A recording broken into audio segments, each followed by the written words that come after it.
Kata Syekh Nawawi, negara itu akan utuh kalau tiga komponen ini betul-betul saling bahu membahu. Ada tiga komponen. Ada tiga komponen yang bertanggung jawab untuk menjunjung tinggi negara. Pada malam hari ini saya ingin menjelaskan apa yang telah disampaikan oleh Syekh Nawawi Al-Bantani di dalam kitab Marahul Labib. Marahul Labib ini adalah karya daripada Syekh Nawawi yang kemarin sudah kita jelaskan. Tidak ada ulama yang mempunyai predikat Sayyidul Ulama il Hijaz kecuali orang Nusantara, Syekh Nawawi. Dan ini diakui seluruh dunia. Ketika beliau Syekh Nawawi berada di tanah haram, banyak dari sayyid-sayyid yang berguru mengambil ilmu kepada Syekh Nawawi.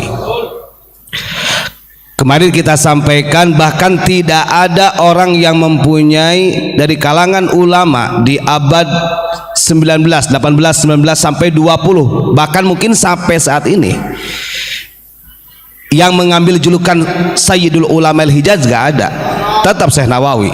Terus kemudian dari sekian banyak ulama yang ada di dunia yang punya gelar Hadratus Syekh juga ulama kita, Bahasim Asy'ari. Karena kalau yang memegang predikat Hadratus Syekh itu bukan ulama-ulama karbitan, bukan.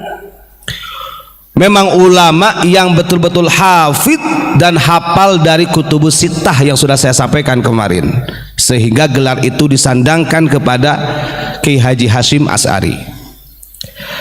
Kemudian dari sekian banyak ulama yang memegang predikat sebagai musnidud dunia, ulama ahli sanad sedunia, juga ulama Nusantara. Siapa beliau? Syekh Ahmad Yasin Al-Fadani. Maka kita sebagai orang Indonesia harus bangga. Kemudian yang mampu menyatukan dua thariqah yang berbeda, Qadiriyah dan Naqsyabandiyah, juga ulama Nusantara, Syekh Ahmad Khatib Sambas. Dari sekian banyak murid Syekh Ahmad Khatib Sambas yang mendapatkan amanah sebagai pemegang estafet TKN, ada 3 ulama yang jadi khalifah mursyid thariqah Qadiriyah Naqsyabandiyah, 3-tiganya ulama Nusantara. Andai kata ada orang yang nanya, wah Ustadz ini membangga-banggakan Nusantara, ya bangga. Orang kalian saja, kamu saja membanggakan margamu sendiri. Tidak sadar bahwa kalian itu adalah al-fakhru bil ahsabi wa ta'nu bil ansab. Membanggakan kamu sendiri, membanggakan marga sendiri, menghinakan marga-marga yang lainnya yang ada di Nusantara. Na'udzubillahi min. Itu adalah salah satu min alamatil jahiliyah. Kenapa saya ungkap? Kemarin di dalam Maraqil Ubudiyah sudah dijelaskan, Syekh Nawawi sudah mengkritik keras ketika ada orang yang berfatwa bahwa satu habaib yang bodoh lebih baik daripada 70 ulama. Itu langsung ditepis di dalam kitab Maraqil Ubudiyah. Jangan dianggap remeh, ulama-ulama kita itu kaliber. Kita mengetahui bahwa Syekh Nawawi Banten ini adalah orang yang mempunyai jiwa agamis dan nasionalis. Maka sudah barang tentu ketika warga masyarakat yang ada di Indonesia dibentuk karakter dan sifatnya menjadi agamis dan nasionalis, karena bapak ulamanya orang agamis dan nasionalis. Nanti saya buktikan, saya tunjukkan fatwa beliau yang menunjukkan bahwa beliau adalah agamis nasionalis. Sementara berapa banyak orang-orang yang menginginkan Islam secara kafah di Nusantara tetap tertolak dengan adanya Syekh Nawawi Al-Bantani. Kita buka di dalam kitab ini, kita akan sedikit membuka sejarah biar tahu kenapa sih orang-orang itu berbondong-bondong ke negeri Nusantara. berbondong-bondong ke Indonesia. Ada apa di Indonesia itu? Saya sudah membaca beberapa tafsir, gak ada yang sehebat mentafsirkan di dalam Al-Quran seperti Syekh Nawawi Banten. Dan Syekh Nawawi Banten, kalau orang tidak sadar, tidak memahami di dalam tafsir ini, berarti kebacut. Beliau mengangkat marwahnya Nusantara di dalam tafsir ini, dalam surat Al-Baqarah. Nanti saya buka. Maka kadang-kadang orang ini, wah, bangga-bangga Nusantara. Nusantara itu nggak ditulis dalam hadis. Di dalam hadis itu yang ditulis itu adalah Ardun Mubarak, itu adalah bumi Syam. Ba'dal Haramain, setelah Mekah Madinah, Syam yang disebut oleh Nabi, dan ya Yaman, gitu kan dalam hadis Nabi. Baik, saya tunjukin dulu. Nanti yang punya kitabnya monggo buka kitab Marahul Labid karya Syekh Nawawi Banten. Bayangkan kitab ini dikaji di seluruh dunia. Ya, orang mana ini? Orang Indonesia. Bangga tidak para santri? Bangga, ya, harus bangga. Kita buka dalam kitab ini. Saya tidak akan panjang lebar ya, karena kalau kita menerangkan dengan sesuai ajarannya para ulama, justru orang Nusantara sendiri itu menganggapnya ini adalah provokasi. Kan kurang 5 ons lah kalau saya katakan, kan gitu. Nih, kalau kita buka, sebelum saya baca tafsirnya, di dalam kitab Nasaihul Ibad, para santri pastinya udah mengkaji. Di situ berapa banyak hadis-hadis yang dinukil oleh Syekh Nawawi Al-Bantani yang menunjukkan jati diri Syekh Nawawi adalah orang agamis nasionalis. Bagaimana bisa kata Syekh Nawawi negara itu akan utuh kalau 3 komponen ini betul-betul saling bahu membahu? Ada 3 komponen. Ada 3 komponen yang bertanggung jawab untuk menjunjung tinggi negara. 1, beliau menyampaikan bahwa yang berperan penting untuk menjaga negara, menjadikan negara sebagai daulah yang subur makmur gemari Pala Jenawi, di situ ada peranan rakyat. Nanti saya bacakan hadisnya. Yang kedua, ada peranan umaro atau pemerintah. Yang ketiga, ada peranan ulama. Dari 3 komponen ini, yang paling fundamental berperan penting di dalam mensejahterakan negara adalah ulama. Maka kata Imam Ghazali, beliau mengatakan negara akan hancur, rakyat akan hancur, pemerintahan hancur kalau ulamanya hancur. Apa yang menyebabkan ulama hancur? Wa fasadul ulama'i bihubbil jahi wal mal. Ada 2 poin. Ketika ulama ini senang dengan pangkat, kedudukan, harta dunia, maka rusak negara. Kata Syekh Nawawi begini, beliau menukil dari hadis Nabi. Ini menunjukkan bahwa beliau adalah orang agamis nasionalis, walaupun beliau bermukim di Makkah. Beliau menyampaikan, menukil dalam hadis Nabi, ruwiya annahu sallallahu alaihi wasallam qala lan tahlikar ra'iyatu wa in kana zalimatan musi'ah idza kanatil wulatu hadiyatan mahdiyah. Saya kira para kiai, para gus, para habaib sudah pada baca ini. Kata beliau yang menukil dari hadis Nabi, rakyat umat selamanya tidak akan pernah hancur sekalipun rakyat itu orang-orang yang banyak maksiat, orang-orang zalim. Kalau para pemimpinnya, para tokoh agamanya adalah orang-orang yang amanah, yang diberikan hidayah oleh Allah Subhanahu wa taala. Bisa dipahami? Rakyat ini banyak yang nggak mengerti agama. Masih terjadi, artinya Dzultiqsar, ibadahnya masih kurang, maksiatnya masih banyak. Kalau pemerintah dan tokoh agamanya orang-orang amanah, orang-orang soleh, negara gak akan hancur. Negara tidak akan hancur. Itu kata Syekh Nawawi yang menukil dari hadis Nabi. Walakin tahlikar ra'iyatu wa in kanat hadiyatan mahdiyah idza kanatil wulatu zalimatan musi'ah. Tapi sebaliknya kata Syekh Nawawi, negara akan hancur walaupun rakyatnya ahli jihad, rakyatnya rajin sodakoh, rakyatnya rajin sholat dan lain sebagainya, ikut majlis taklim, ikut pengajian di mana-mana. Negara tetap akan hancur kalau pemerintahnya, tokoh agamanya zolimatan musi'ah, orang-orang yang zolim, tidak amanah, memanfaatkan kepentingan dirinya terhadap rakyat. Na'udzubillahimin. Dari kutipan ini kita bisa memahami betapa besarnya peranan Syekh Nawawi terhadap bangsa. Sekaligus Syekh Nawawi mengingatkan kepada kita, kan nggak tahu nasib santri, nanti ada yang jadi DPR, ada santri yang menjadi bupati, ada santri yang jadi presiden. Karena yang paling fundamental komponen negara ini ada di tangan sampean-sampean nanti.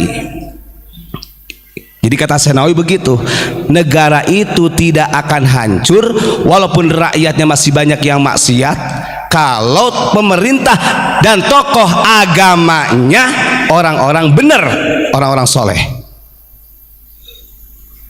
Tapi sebaliknya, negara itu akan hancur walaupun rakyatnya pada soleh, rajin sholawatan, rajin ngaji di mana-mana, kalau pemerintah dan tokoh agamanya zalimatan musi'ah. Na'udzubillahimin. Maka gak nyampe. Kadang-kadang yang disalahkan pemerintah. Kalimat wulatu buka dalam Syarah Tirmidzi. Jangan hanya pemerintah yang disalahkan dong. Wulatu ini adalah para pemimpin yang menguasai dalam hal agama dan hal dunia, termasuk umara dan ulama. Jangan dipotong kalimatnya. Betul kata Syekh Nawawi. Makanya kadang-kadang para umara pemerintah ditogut gak ngerti. Orang yang mengatakan togut, dia zalimatan musi'ah. Betul apa tidak? Jadi wulat itu jangan hanya diartikan sebagai umaro, karena komponen di dalam literatur bahasa Imam Ghazali ada 3: rakyat, umaro, ulama. Begitu. Oke, lanjut. Di dalam kitab Marahul Labid tadi saya sampaikan kenapa orang-orang berbondong-bondong ke Nusantara, bahkan berapa banyak dari negara luar dari dulu ingin menjajah, bahkan sudah menjajah Nusantara. Tapi Nusantara masih kuat. Kalau kata Pak Mujib itu gak usah ngangkat pedang, Nusantara bukan pecundang. Bahkan Quraisy Shihab sendiri pun sudah mengatakan, Dewan Surahnya Rabi'ah Alawiyah sendiri, Habib Muhsin juga mengatakan, Nusantara itu sebelum datang orang-orang Arab sudah subur makmur, sudah Islam duluan. Ngapunten, itu bukan kata-kata saya, itu yang disampaikan oleh Quraisy Shihab dan Habib Muhsin sebagai Dewan Surah Rabi'ah Alawiyah. Artinya menyadari, tapi oknum-oknum inilah yang masih pemikirannya masih ada min sifatil jahiliyah. Na'udzubillahi min dzalik. Kata Syekh Nawawi di dalam Al-Quran, beliau mengutip mengenai tentang perjanjiannya Bani Israel dengan Nabi Musa alaihi salam. Ini kita akan memahami tentang Ardun Mubarak, bumi yang sejahtera, Gemah Ripah Lojinawi. Bergeser dulu dalam sejarah, dalam matan hadis yang dikatakan oleh baginda Rasul, bumi yang dijanjikan oleh Allah untuk Bani Israel yang pada waktu itu adalah Yahudi. Ini kita nggak membahas tentang masalah polemiknya Israel Palestina, tidak. Ini kita membuka sejarah sesuai dengan referensi kitab yang disampaikan oleh Syekh Nawawi Banten. Kalau kita melihat dalam redaksi hadis Nabi, Ardun Mubarak itu adalah bumi Syam setelah Ba'dal Haramain. Setelah Mekah Madinah ada yang disebut dengan bumi Syam. Bumi Syam itu adalah tempatnya para nabi. Itu yang dijanjikan oleh Allah untuk Bani Israel pada waktu itu.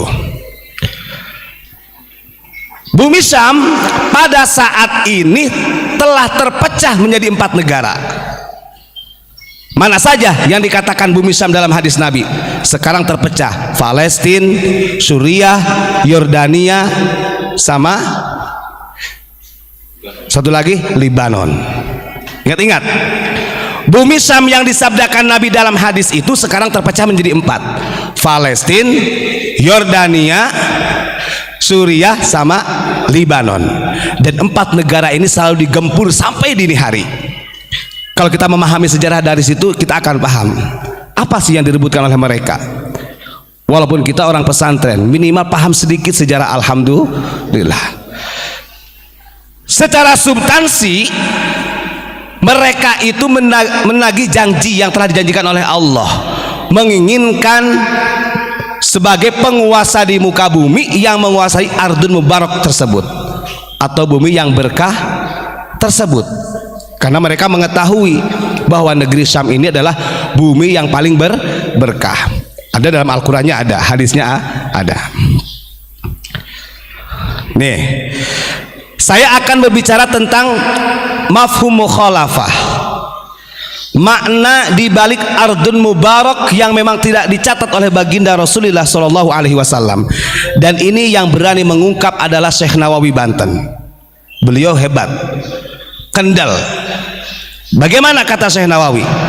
Kita buka dulu di dalam surat Al-Baqarah ayat 61. Monggo yang di rumah bisa dibuka. Bismillahirrahmanirrahim.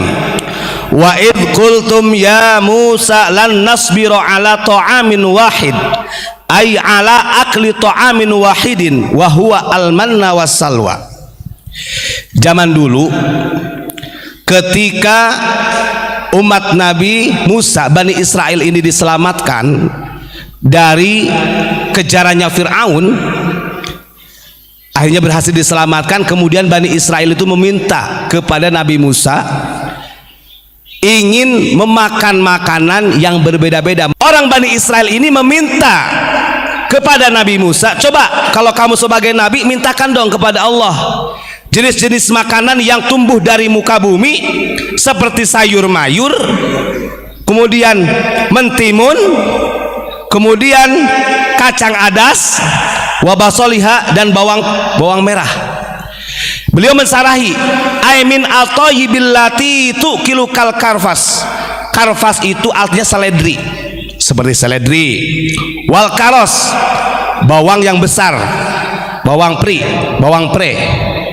Tahu bawang pre yang besar. Wan na'nan, dan daun-daun yang harum untuk sayuran makanan. Ini disarahi seperti itu sama Syekh Nawawi. Pertanyaannya saya, permintaan Bani Israel seperti itu kepada Nabi Musa, secara matan hadis itu terjadinya adalah di Mesir. Saya tanya sama emas-emas, makanya kita harus bangga jadi orang Nusantara. Kira-kira di Mesir sayur mayur, mentimun, bawang merah, bawang putih, wortel, seledri, terus apa lagi, kacang adas, kira-kira tumbuh tidak di sana? Ini hebatnya Allah memunjikan makna mukhalafah tentang hebatnya Ardul Mubarak yang ada di Nusantara. Dan berani ngungkap Syekh Nawawi, gak ada yang mensarahi kayak gini. Beliau mengatakan begini, kata Syekh Nawawi, aimin at-tayyibil lati tukilu kal karfas wal karas wan na'na wa qithaiha wa fumiha wa aythaumiha wa adasya wa basoliha. Syekh Nawawi, yang diinginkan oleh Bani Israel pada waktu itu adalah jenis-jenis yang ada di Nusantara. Saya kira segitu bisa dipahami gak? Karena kalau saya buka lebih dalam, bahaya. Maka tidak salah ketika orang-orang berbondong-bondong ingin merebut kekayaan Indonesia dengan bertransformasi agama, bertransformasi politik, bertransformasi pendidikan, kesehatan, dan lain sebagainya. Pada intinya mereka sama ingin merebut ardun mubarak yang ada di Nusantara. Tasakur di Zoom, nanti dikiranya takutnya bohong. Yang punya kitab monggo dibuka. Ini halaman 24 surat Al-Baqarah ayat 61. Maka harus bangga kita. Di bumi Syam juga tumbuh